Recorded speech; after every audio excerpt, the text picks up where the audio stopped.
My identity isn't in my perfectionism if I'm doing good or bad, it's that I'm a child of God. Meet Paola Colon, UST's very own student body president. In this episode of Bold, we go over her involvement on campus as she finds her calling to serve others, as well as her time as a student athlete, walking on the team and finding a community of sisters. If you're interested in learning how you can also grow in community, you don't want to miss this episode of Bold. Hey guys, welcome back. We're here today with the one and only student body president, Paola Colon. Woo! Hey everybody. Welcome to the show. Thanks for having me. No problem. So I want to jump straight into, we know you're student body president. You know, we see you. Congrats. Thank you. You're doing an amazing job. How did you even get involved in the first place? Yeah. Like, how did that even happen? I mean, like for me, it wasn't really a moment. It was more people that drove me to get involved.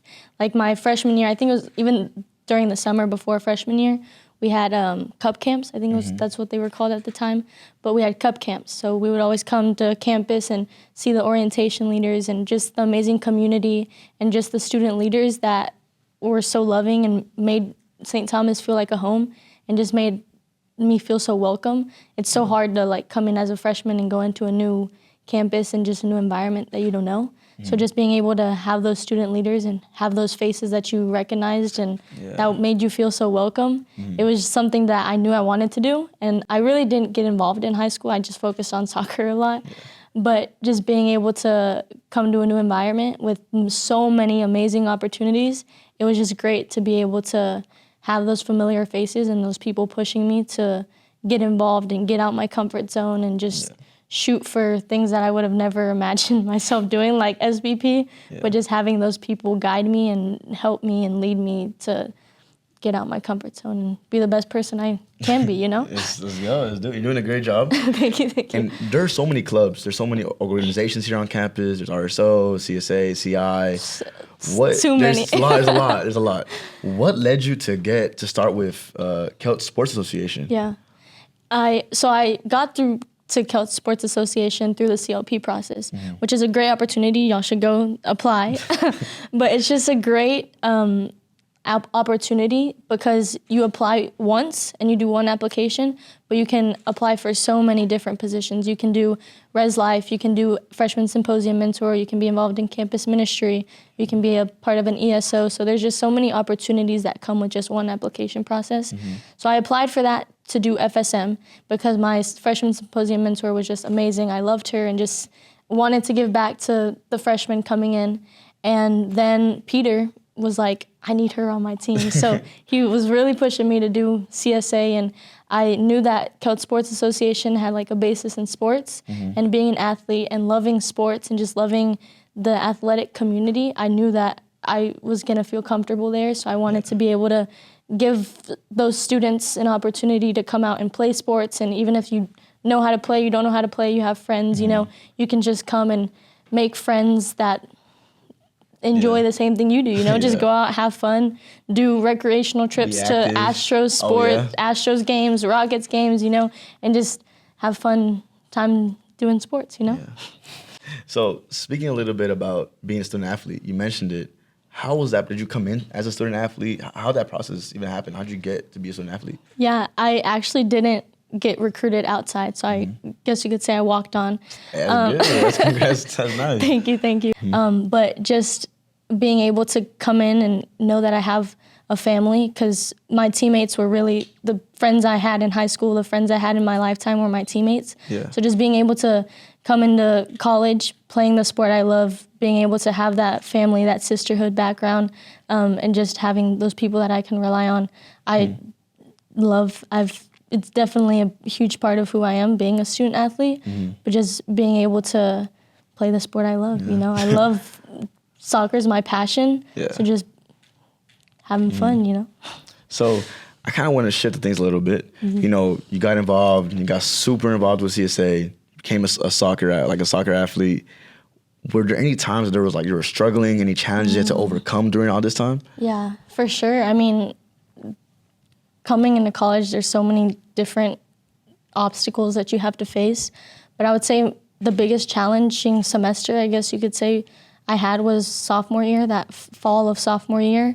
I was taking OChem and genetics at the same time, so that was rough within itself. But I think I was also going through a couple personal things in my family, and also soccer wasn't the best, and it was just a rocky time to where a lot of things weren't where I wanted them to be, you know. So just going through that hard time, but having my sisterhood, having my teammates, having campus ministry that I could go back to, just having like that faith background that I knew that God was gonna get me through that tough time.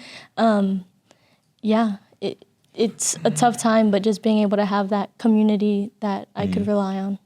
Was there a like specific person, like a coach or one of your teammates that like really helped you through all this? Yeah, so Ailyn Carbajal, I was teammates with her for 2 years then, and she was just such a light.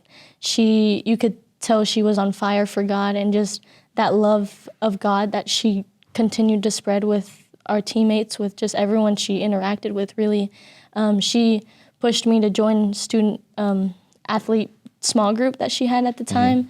She took me to church with her, and she was just so loving, and you could tell that she just had such a heart for people, and just being able to have that teammate that I could rely on, and that teammate to keep me going, and someone that I could go back to when I had someone to listen to, someone to cry with, you know. And she was just so loving, and that just went so far, you know, because going through a hard time, she was just always there for me, and having her there pushed me to keep going. Shout out to Ailyn. Yes, I love her. Shout out to Ailyn.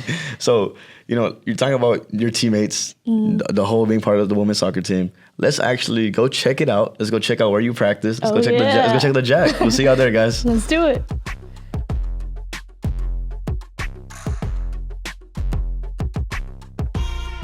All right, and we're here. Where are we at, Paola? We're at the Jack, on the Jack turf. Yes, beautiful weather. It is. Very sunny. So, when did you first find your love for soccer? I really just playing. I have a twin brother, and just going out in the backyard while my mom cooked dinner and just playing around, kicking the balls around, kicking the balls in the house sometimes, unfortunately.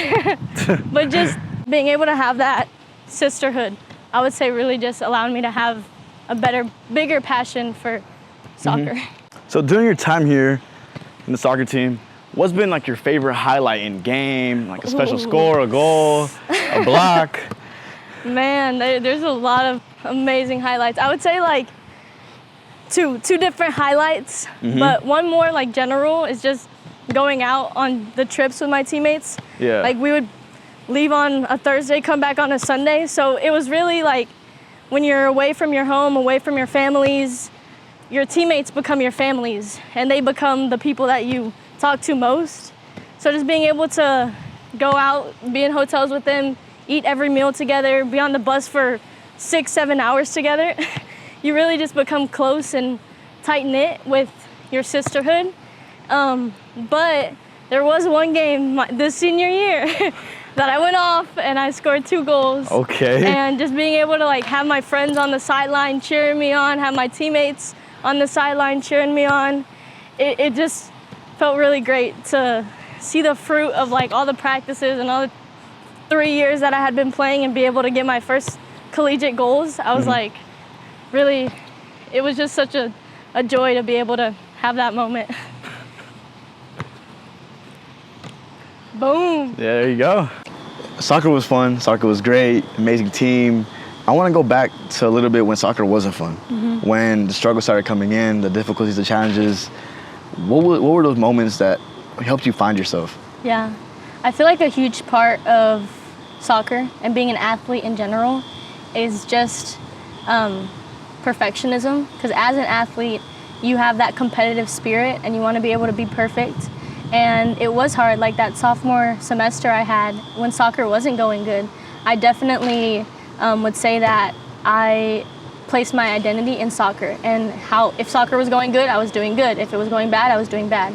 But just having that small group, that athletic small group, having Ailyn have that faith basis, and having that community that I could go back to drive me closer to God, it allowed me to realize and remember that my identity isn't in athletes or isn't in my perfectionism if I'm doing good or bad. It's that I'm a child of God. And being able to have that community, that faith-based community in campus ministry, it kept me going and allowed me to remember that nothing I do, nothing I don't do is gonna take that away from me. Yeah. Taking that identity in Christ, that identity in God, going outside of even the UST walls or even to the community out here, where did you see yourself using it the most? Like we said earlier, just my heart for service. I think that's where I just see myself using it most, because it's just so evident that our community and our world nowadays needs that little bit of hope, little bit of faith in it, you know? And just being able to go back and do those mission trips, serve at different community things here on campus, doing the Health Day of Service and helping out with all of the student events and CAB events and CI events, and just being able to spread that love of God to those students. And that's what St. Thomas has great about us, you know? We're such a faith-based community that everyone has that little spark of that love of God that just goes a crazy long way. It does, it really does. And being able to just continue to share that out with the community in mission trips, within my family, it's who I identify with now, you know? Yeah. Well, let's go back to the studio. Let's go talk a little more on that and talk about your time as a student body president. And we'll see you out there, guys. See you out there.